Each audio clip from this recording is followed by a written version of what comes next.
I was coming home from a bachelor's party at 2 a.m., and on the way home, I realized we all had forgotten the steak dinner portion of the evening that we had all planned. I didn't want to wake up my wife and baby, drunkenly rummaging around the kitchen, so I had the taxi drop me off at the Dunkin' Donuts a half-mile from my house. This was pre-Uber times. I got myself a couple egg and cheese bagels and started walking home. Now, I made sure to take the quieter neighborhood street rather than the busier street in order to make sure to avoid potential drunk drivers. However, about a block into the neighborhood, I see a pair of dudes coming my way down the sidewalk. I consider crossing the street, but realize how insulting that would be to the two men, clearly just walking home from a fun evening just like me. When they are a few feet away, I give them a "how you doing" nod, and they returned it with their own. I was so proud of my decision to treat them like fellow bros and not be so suspicious. Then, as they walk past me, one of them pulls his hand up in the air, holding a tire iron, and strikes me in the back of the head. Hard.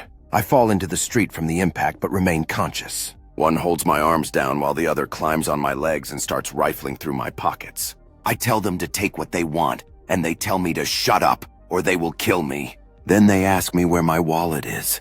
And when I tell them which pocket it is in, they tell me to shut up or they will kill me. They took my wallet, phone, and watch, and then kicked a few more times in the head, but then took off. I was bleeding and super concussed and without a phone at 2:30 a.m., and there was no way I could make it home on my own. I saw a house nearby where the flickering light of a TV could be seen in an upstairs bedroom. I crawled over to the house and pulled myself up onto the porch and leaned against the door and knocked and hollered for help. The homeowner was rightfully scared and didn't want to open the door at that hour for a stranger who wouldn't even stand up to be seen through his front door's viewfinder. I was feeling very faint at this point and was covered in blood from the head wound, but convinced him to call 911 and get an ambulance. I also asked if he could call my wife. At that point, he seemed to feel more confident that I was not trying to trick him, and he offered me a cordless phone through a chain door.